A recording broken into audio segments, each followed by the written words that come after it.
नमस्कार, मैं हूं सौरभ शर्मा और आप देख रहे हैं कहानी कुर्सी की। हम यहां मौजूद हैं देश की संसद के बाहर विजय चौक पर और आप देख रहे हैं कल शाम से लेकर अब तक सबसे ज्यादा हंगामा, सबसे ज्यादा बवाल डीएमके के सांसद के बिगड़े बोल जो संसद में बोले गए उस पर चल रहा है। भारतीय जनता पार्टी लगातार इंडिया अलायंस से राहुल गांधी से कांग्रेस पार्टी से माफी मांगने की मांग कर रही है और दूसरी ओर इस बयान से पीछा छुड़ाने के लिए तरह तरह की सफाई भी सामने आ रही है। तो आज हम कहानी कुर्सी की में सबसे पहले इसी की बात करेंगे कि आखिर ये कुछ दलों के नेता और कुछ राजनीतिक दल ये दक्षिण भारत और उत्तर भारत की राजनीति किस सोची समझी रणनीति के साथ कर रहे हैं। सनातन को गाली देने से शुरू हुई बात अब उत्तर भारतीयों और उत्तर भारत के राज्यों को गाली देने तक क्यों पहुंची है। और ऐसा नहीं है कि यह सिर्फ एक सांसद का दिया हुआ बयान है। इस श्रेणी में, इस कड़ी में लगातार जितने बयान आए हैं वो ये जरूर बताता है कि इसके पीछे कोई सोच है। तो आज कहानी कुर्सी की शुरुआत करें उससे पहले मेहमानों से आपको मिलवा दें। राहुल महाजन जी हमारे साथ हैं। राहुल जी, स्वागत है एक बार फिर आपका। समीर चौगांवकर साहब हमारे साथ हैं। हमारे पॉलिटिकल एडिटर देवेंद्र पराशर मौजूद हैं हमारे साथ और हर्षवर्धन त्रिपाठी जी हमें बस कुछ ही पलों में ज्वाइन करने जा रहे हैं। तो सबसे पहले ये बयान जो कल डीएनबी सेंथिल कुमार जो डीएमके के सांसद हैं इन्होंने दिया और बात करते करते इन्होंने ये कहा कि दक्षिण भारत में भारतीय जनता पार्टी को कभी स्वीकार नहीं किया जाएगा। बीजेपी कभी दक्षिण के राज्यों में अपने पांव नहीं जमा सकती और बीजेपी उन्हीं राज्यों में जीत सकती है। मोदी का डंका उन्हीं राज्यों में बच सकता है जिनको हम गौमूत्र राज्य कहते हैं। हालांकि ये शब्द संसद की कार्रवाई से निकाल दिया गया है, लेकिन आप उनका ये बयान जरा एक बार फिर सुनिए और इसके बाद किस तरीके से बीजेपी के नेता, मंत्री, तमाम लोग हमलावर हैं और सीधे इसे इंडिया अलायंस से लेकर राहुल गांधी तक से जोड़ा जा रहा है। दिखाते हैं आपको। The people of this country should think that the power of this BJP is only winning elections and mainly in the heartland states of Hindi and what we generally call as the. You cannot come to South India. You see all the results of what happens in Tamil Nadu, Kerala, Andhra, Telangana and Karnataka. We are very strong over there. So we will not be surprised if you have an option of converting all these states also into union territory so that you can come into indirect power of coming and having, because you can never dream of setting foot over there and taking control of all these southern states. So having the reservation bill into confidence. So we should first look into the. ये कभी सनातन संस्कृति के बारे में उल्टा सीधा बोलते हैं तो हम उनसे पूछना चाहते हैं, कांग्रेस के बड़े नेताओं से, कि आप देश तोड़ना चाहते हो क्या? और ऐसा बयान देने के बाद आप माफी भी नहीं मांगोगे, चोरी भी करोगे और सीना चोरी भी करोगे हाउस में और हमें धमकाओगे भी। और जो विपक्ष के कुछ साथी, आईएनडीए के साथी, इस देश को नॉर्थ और साउथ में बांटने का प्रयास कर रहे हैं, ये साजिश में बिल्कुल विफल होंगे। और अगर वो माफी नहीं मांग रहे हैं तो हमें लगता है कि राहुल गांधी जी भी उनके साथ खड़े हैं, हमें लगता है शिवसेना के उद्धव ठाकरे भी उनके साथ खड़े हैं। जो गौ का सम्मान नहीं जाना वो गौमूत्र और गौ को क्या जानेगा। भारत की संस्कृति में, सनातन में गौ माता, गौ के गोबर, गौ के मूत्र सबका हम सम्मान करते हैं। ये मैं फिर कह रहा हूं, अभी भी होश में आ जाए राहुल गांधी और उनके सहयोगी, भूले नहीं ये शंकराचार्य के वंशज हैं हम लोग। आप भले उनसे कट जाएं, जो पूरे देश को एक किया था। सनातन से मत टकराओ, सनातन भारत की पहचान है। जो टकराएगा 2024 में वो साफ हो जाएगा। आपने अगर गौर किया हो, आपने दो केंद्रीय मंत्रियों के बयान सुने, इसमें स्टालिन का नाम नहीं है लेकिन राहुल गांधी का भी इसके अंदर नाम है। इंडिया अलायंस के बाकी तमाम दल, उद्धव ठाकरे और उनकी पार्टी का भी नाम लिया जा रहा है। तो निशाना सीधा सीधा कांग्रेस पार्टी और उसके बाकी साथियों के ऊपर है जिनसे भारतीय जनता पार्टी को सीधी लड़ाई लड़नी है, उत्तर भारत में महाराष्ट्र तक। हमारे साथ अब हर्षवर्धन जी भी जुड़ चुके हैं। हर्षवर्धन, स्वागत है आपका। लेकिन पहले देवेंद्र से पूछें, इस बयान को लेकर के किस किस्म की सफाई जो है वो पेश की जा रही है या नहीं की जा रही है? और सफाई तो निश्चित तौर पर पेश की गई सेंथिल कुमार के द्वारा भी, लेकिन महज वो खाना पूर्ति है। इसके पीछे आप देखें तो पूरी जो उनकी पॉलिटिक्स है आगे के लिए, वो पॉलिटिक्स इसमें दिख रही है। क्योंकि सौरभ, ऐसा नहीं है कि ये एक बार हुआ, पहली बार हुआ। और एक्सट्रीम पे जब उदयनिधि जा रहे हों, सेंथिल कुमार भी बोल रहे हैं, बीच में बोला गया कि नॉर्थ इंडियन लोग सिर्फ पानी पूरी बेचते हैं, सिर्फ टॉयलेट बनाते हैं, सिर्फ कंस्ट्रक्शन का काम यानी कि मजदूरी का काम करते हैं। तो ये सारी चीज़ें साउथ में लगातार हो रही है। उसके पीछे बड़ी वजह ये है कि दक्षिण भारत के जो बीजेपी विरोधी दल हैं उनको ऐसा डर सता रहा है। खासतौर पे तमिलनाडु में भी देखें कि बीजेपी की एक्टिविटी जैसी चल रही है, पूर्व आईपीएस अफसर को ने बीजेपी ज्वाइन किया, उनको कमान दी गई, वो बहुत अन्नामलाई एग्रेसिवली बीजेपी का कैंपेन वहाँ पे करते हैं। प्रधानमंत्री नरेंद्र मोदी लगातार फोकस दे रहे हैं तमिलनाडु पे। तो वहाँ पर उन दलों को ये चिंता हो रही है कि ऐसा ना हो कि जिस मोदी इफेक्ट की बात की जाती है यहाँ भी वो फैल जाए, फिर उनके लिए परेशानी हो। इसलिए नॉर्थ वर्सेस साउथ डिवाइड जो कि पहले बहुत ज़्यादा ऑलरेडी काफ़ी तीखा रहा है, उसको उभारने की कोशिश है कि उसको जैसे ही आप उभार देंगे वहाँ पर बीजेपी का रास्ता आप बहुत आसानी से रोक सकते हैं।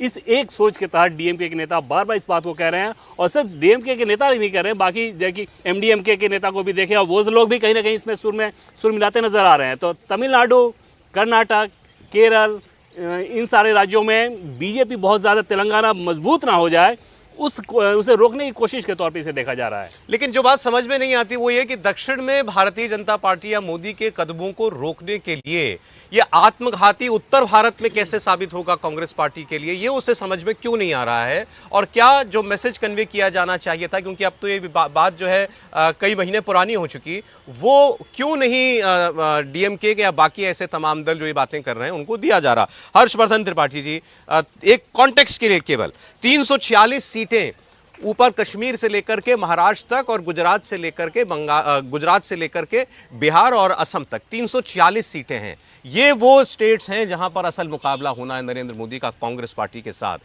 वहां पर नुकसान उठा करके दक्षिण भारत ने मोदी को रोका तो क्या पाया कांग्रेस ने? नहीं, मुझे लगता है सौरभ जी, पहली बात तो ये कि नुकसान उठाकर शब्द तो इन लोगों के लिए बोलना नहीं है, क्योंकि अगर नुकसान की बात करेंगे तो 40-50 पर टिकी हुई कुल पार्टी है। कांग्रेस पार्टी की बात मैं कर रहा हूँ। उत्तर प्रदेश और बिहार ने पूरी तरह से खारिज कर दिया। आप सोचिए, उनके सांसद नहीं हो पाते हैं। 120 सीटों में एक सांसद हैं, यानी कुल जमा 2 सांसद हैं।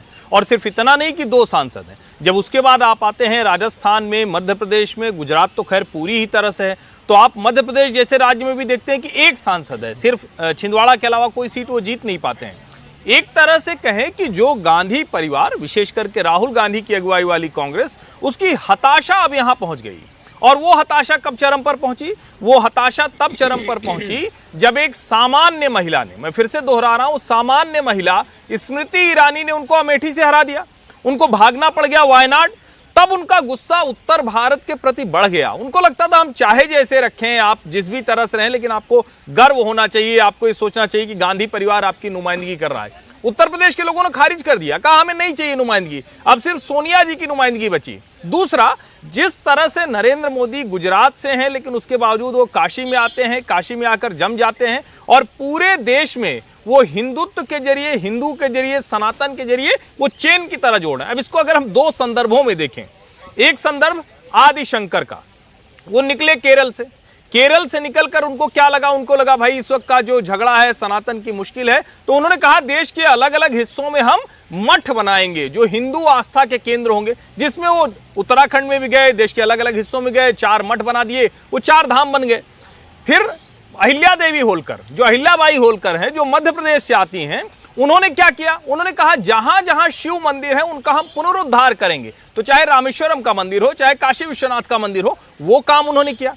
ये दोनों ऐसे काम थे जो भारत को गुलामी के काल में, मुगल काल में, दूसरे संघर्ष के काल में हिंदुओं को जगा कर रखते थे। आज नरेंद्र मोदी क्या कर रहे हैं? नरेंद्र मोदी लगभग उसी लकीर को बड़ा कर रहे हैं, यानी उसी लकीर पर चलते हुए उसको आगे बढ़ रहे हैं। राहुल गांधी के लिए ये नाकाबिले बर्दाश्त है, कांग्रेस पार्टी के लिए नाकाबिले बर्दाश्त है। और मैं एक बात कहूं, अगर चुनाव आयोग के मानक पर देखेंगे तब तो ढेर सारी राष्ट्रीय पार्टियां हैं, लेकिन अगर आप सचमुच देखें, के अन्नामलाई तमिलनाडु भाजपा का अध्यक्ष, वो कह रहा है कि उत्तर भारत वालों को पानी पूरी बेचने वाला कह रहे हो, कंस्ट्रक्शन मजदूर करो, हमको ये बुरा लगता है।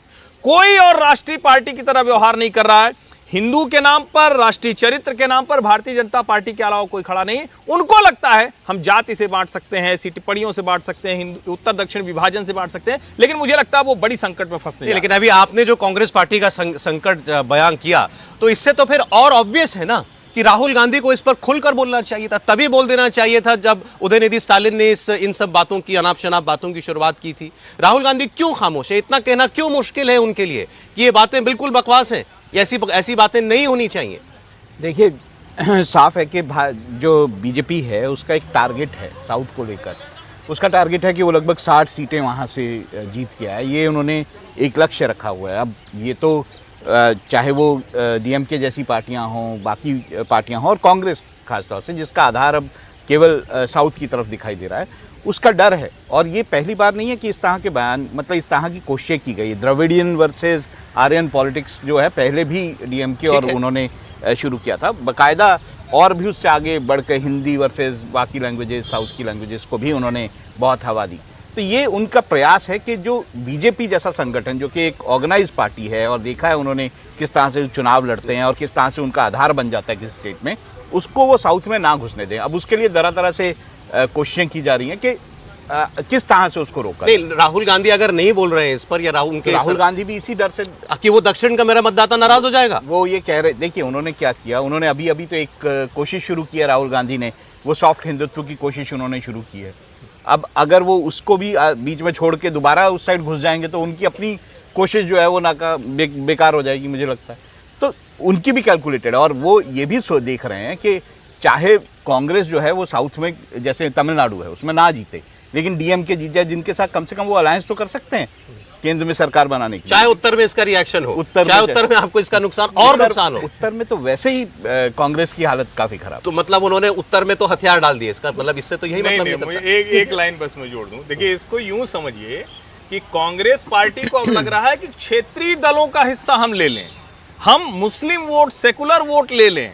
उनको लगता है कि इस पिच पर तो अब हम कर नहीं सकते, यहां विभाजन वाला, संघर्ष वाला, एक दूसरे को गाली देने वाला, किसी के प्रति किसी का वैमनस्य वाला चल गया तो अच्छा, नहीं हुआ तो कम से कम एक वर्ग हमें देखे कि भाई ये देखो ये मोदी से लड़ रहा है, अपना नुकसान करके लड़ रहा है। ये भावना राहुल गांधी सबके अंदर भरना चाहते हैं, विशेषकर मुसलमानों के अंदर। और जहां तक माफी का सवाल है, अभी बात हुई कि सेंथिल कुमार ने माफी भी मांगी थी, आज भी शायद पार्लियामेंट में उन्होंने इस पर खेद व्यक्त किया है, लेकिन ये नहीं कहा कि मैंने गलत बात कह दी। उन्होंने ये कहा कि मैंने तो ये बात पहले भी कही थी, तब कभी इसको एक्सपंज नहीं किया गया। जब मैंने ये बात कही तो बहुत सारे सांसद बैठे थे, किसी ने रिएक्ट नहीं किया। उनको उस शब्द पर अपने वैसे आपत्ति नहीं है, कहना अगर हाँ आपको बुरा लग रहा है तो ठीक है। देखिए भारतीय जनता पार्टी के बढ़ते प्रभाव, उत्तर भारत में भारतीय जनता पार्टी एक ताकत बन चुकी है। साउथ में कांग्रेस को और कांग्रेस के जो सहयोगी दल है उनको इस बात का डर है कि जो उत्तर भारत में भारतीय जनता पार्टी ने अपना वर्चस्व कायम कर लिया है, कांग्रेस के साथ सभी क्षेत्रीय दलों को लोकसभा की सीटों में सफाया कर दिया है। यही स्थिति 2024 के लोकसभा में स्थिति उत्पन्न हो, इसलिए उत्तर बनाम एक दक्षिण का खेल करना चाह रहे हैं। लेकिन उत्तर भारत में मैं आपको बता, दक्षिण भारत में मैं आपको बता दूं कि 922 अगर विधायक है टोटल, तो उसमें से 89 भारतीय जनता पार्टी के विधायक है, और 5 राज्यों की 130 सांसदों में से 29 सांसद भारतीय जनता पार्टी के। और अगर देखा जाए तो सबसे बड़ा दल दक्षिण में भी भारतीय जनता पार्टी है, अकेले भारतीय जनता पार्टी के 29 सांसद है, उसके बाद कांग्रेस 27 सांसद है, बाकी क्षेत्रीय दलों के सांसद है। तो कांग्रेस के वहाँ बढ़ते प्रभाव, तेलंगाना का चुनाव परिणाम आने के बाद कि भारतीय जनता पार्टी 1 सीट से 8 सीट पर जाती है और 7% से 14% का अपना वोट बैंक कर लेती है। ये दक्षिण के राज्यों को डर लग रहा है कि कहीं भारतीय जनता पार्टी नरेंद्र मोदी के नेतृत्व में जिस प्रकार से उत्तर भारत में उन्होंने वर्चस्व कायम कर लिया, कहीं दक्षिण भारत के अंदर वही प्रभाव कायम न कर ले। और इसीलिए मुझे लगता है ये वोट बैंक की राजनीति के कारण ये उत्तर बनाम दक्षिण, भारतीय जनता पार्टी को हिंदू राज्यों की पार्टी, हिंदी की पार्टी, हिंदुत्व की पार्टी करके एक खाई चौड़ी करने की कोशिश की जा रही है, जिससे 2024 में भारतीय जनता पार्टी को वहाँ बहुत सहयोग नहीं मिले। लेकिन यह तय है कि भारतीय जनता पार्टी 2024 में भी दक्षिण भारत में बेहतर प्रदर्शन करने जा रही है। देखिए दक्षिण भारत में एक और चीज़ है जो कि उत्तर इन 3 चुनावों में हमें देखना चाहिए कि दक्षिण भारत में भी पॉलिटिक्स जो है वो फ्रीबीज के अराउंड है। आप जो है छत्तीसगढ़ का एग्जांपल ले लीजिए, आप तेलंगाना का एग्जांपल, फ्रीबीज चले नहीं हैं। और केंद्र की जो स्कीम्स हैं जिनको इम्प्लीमेंटेशन के तौर पे बहुत अच्छे से इम्प्लीमेंट किया गया है धरातल पर, उसको देखते हुए भी जो क्षेत्रीय दल हैं और जो कांग्रेस है, उसे ये लग रहा है कि फ्रीबीज की पॉलिटिक्स भी अगर साउथ में ना चली तो क्या चलेगा। तो इस कारण भी ये सारे नए मुद्दे जो हैं एक तरह से उभारे। तो एक बात तो साफ दिखाई दे रही है कि कांग्रेस पार्टी की अब जो भी उम्मीदें हैं वो दक्षिण भारत से हैं। बिल्कुल साहब, इसमें कोई दो राय नहीं। और कांग्रेस पार्टी के साथ मुसीबत ये है कि नॉर्थ में आप हो नहीं, साउथ में आपका जो एलआई है वो ऑलरेडी इस प्रकार की एग्रेसिव पॉलिटिक्स के लिए जाना जाता रहा है, और अब उसके सामने संकट है अपना वजूद बचाने की। तो इसमें आप क्या स्टैंड ले सकते हो? तो कांग्रेस पार्टी की तरफ से जिस प्रकार की टिप्पणी आती है इसके बचाव में, अगर आप देखें तो बहुत, जैसे अधीर रंजन चौधरी ने ये कहा कि संसद के अंदर क्या कहा जाता है, बाहर क्या कहा जाता है, हर चीज़ पर हम लोग टिप्पणी नहीं कर सकते, तो इस तरह की बात है। और ये आपको ध्यान होगा कि मलेरिया डेंगू के समय से कांग्रेस पार्टी की ये स्ट्रेटजी चल रही है, तो कहीं ना कहीं ये दिखाता है कि उनकी भी एक मौन सहमति है कि वो उन दलों की, अपने सहयोगी दलों की मजबूरी समझ रहे हैं कि वहाँ पर अगर अपनी पॉलिटिक्स करनी है, चाहे वो अपने दल की या सहयोगी दल की, तो इस लाइन पे जाना होगा, इसके अलावा कोई विकल्प नहीं। लेकिन देवेंद्र, एक राष्ट्रीय पार्टी से और सबसे पुरानी पार्टी जो भारत की है, उससे इतनी तो उम्मीद की जाती है कि आप ये समझें कि आपके अब जो भी आपने अपने लिए रोड मैप तय किया है, क्या वो देश के लिए ठीक है, देश की राजनीति के लिए ठीक है? क्या ये नैरेटिव उत्तर भारत दक्षिण भारत का बनाना, इसका क्या खतरा हो सकता है? इससे अनभिज्ञ होंगी कांग्रेस पार्टी। बहुत खतरनाक सौरभ, और ये इतना खतरनाक है, आप देखें कि बीजेपी भी नहीं चाहती है कि इस पे बहुत ज़्यादा डिबेट हो, क्योंकि कई बार आप बहुत ख़राब चीज़ें बहुत ज़्यादा पब्लिक डिस्कोर्स का हिस्सा बनाते हैं तो लोगों के अंदर वो सेंटिमेंट उभरना शुरू हो जाता है। जैसे खालिस्तान के संदर्भ में आपने देखा होगा कि किसान आंदोलन के समय जब इस प्रकार का नैरेटिव चलने लगा था, तो बाकायदा ये बताया जाता था कि इस नैरेटिव पे ज़्यादा आगे जाने की ज़रूरत नहीं है। सोशल मीडिया में चाहे जो कुछ भी कहा जाए, फैक्ट्स चाहे जो कुछ भी हो, लेकिन ये पब्लिक डिस्कोर्स नहीं होना चाहिए। नॉर्थ वर्सेस साउथ का भी यही, आप देखें तो पॉलिटिकली तो ये हकीकत से भी दूर है। बीजेपी के सबसे ज़्यादा सांसद हैं साउथ में, सभी दलों की अगर तुलना कर लें तो चाहे कांग्रेस पार्टी या बाकी वहाँ के जो क्षेत्रीय दल हैं, उनमें से लोकसभा में जो सबसे ज़्यादा सांसद हैं, 29 सांसद, वो बीजेपी के हैं। बावजूद इसके इस बात को कहना, कर्नाटक में बीजेपी की सरकार रही है, तेलंगाना में बीजेपी ने इस बार भी विधानसभा चुनाव में पिछली बार की अगर तुलना कर रहे हैं तो वोट प्रतिशत में डबल सीधे इजाफा हुआ है। संख्या के हिसाब से बात करें तो 8 गुना बीजेपी बढ़ी है, पहले 1 थी अब 8 पे पहुंची हुई। तो पॉलिटिकल फोर्स तो बीजेपी दिख रहा है वहाँ पे है। तो ये बात कहने का मकसद ही यही था कि वो सेंथिल कुमार चाहते हैं कि ये इस प्रकार के डिबेट को आगे बढ़ाया जाए। और जैसा कि पहले मैंने कहा था कि ये सिर्फ अकेले अपने आप में बयान नहीं है, पूरी की पूरी सीरीज है। अब बीजेपी इसका खतरनाक परिणाम तो आप बॉम्बे में शिवसेना देख चुकी है। बाला साहब ठाकरे के समय दक्षिण राज्यों के लोगों के खिलाफ किस तरह से हमले होते थे, उसके बाद उत्तर भारत के लोगों के खिलाफ शुरू हुए। तो मुझे लग रहा है कि मुंबई की जनता इस बात को भुगत चुकी है। लेकिन कांग्रेस के अंदर आप देखेंगे तो आप दोनों बड़े लीडर आज दक्षिण से आते, खड़गे जी दक्षिण से आते, के सी वेणुगोपाल दक्षिण से आते। तो मुझे ऐसा लग रहा है कि वो दक्षिण की राजनीति को कांग्रेस के अंदर ज़्यादा प्रभावी बनाने की कोशिश कर रहे हैं। देखिए, ये हमारे यहाँ तो ये चर्चा अक्सर चलती है कि देश के हर प्रांत के अंदर राष्ट्रीय दलों का प्रभुत्व होना बहुत ज़रूरी है, और क्षेत्रवाद और क्षेत्रीय पार्टियां कैसे कभी कभी बहुत बड़ा खतरा सामने पैदा कर सकती हैं। ये उदाहरण उसका स्पष्ट दिखाई देता है। नहीं, ये उदाहरण है, लेकिन मैं पूरे भरोसे के साथ कह रहा हूँ सौरभ जी, राजनीति बदल गई है, देश बदल गया है। पहले बहुत कम लोग एक हिस्से से दूसरे हिस्से जाते थे, तीर्थ यात्रा करने जाते थे, कोई सरकारी नौकरी हो गई तब करने जाते थे। आज देश में जिस तरह की 1991 के बाद जिस उदारीकरण के दौर में है, जिस तरह से देश के हर हिस्से के लोग दूसरे हिस्से में हैं, उनके उससे संबंध हैं। अब आप इस तरह से किसी को दक्षिण वाला है, कोई उत्तर वाला है, कोई नॉर्थ ईस्ट वाला, और मैं यहीं दिल्ली में हम लोग कहते थे नॉर्थ ईस्ट के लोगों को कैसे देखते थे, आज नॉर्थ ईस्ट के लोगों को आप सम्मान के साथ सिर्फ देखते नहीं है, वहां के लोग यहाँ के लोगों के साथ जिस तरह से जुड़ते हैं। और मैं इसमें एक बात कह दूं, चूंकि ये संदर्भ अभी यहाँ पर अखिल भारतीय विद्यार्थी परिषद का राष्ट्रीय अधिवेशन होने जा रहा है, उनका एक प्रोग्राम है student experience in inter state living, करीब 30 सालों से चल रहा है, 20-30 सालों से। वो कार्यक्रम ही यही कि इधर के लोगों को उधर के लोगों से ले जाकर मिलाना।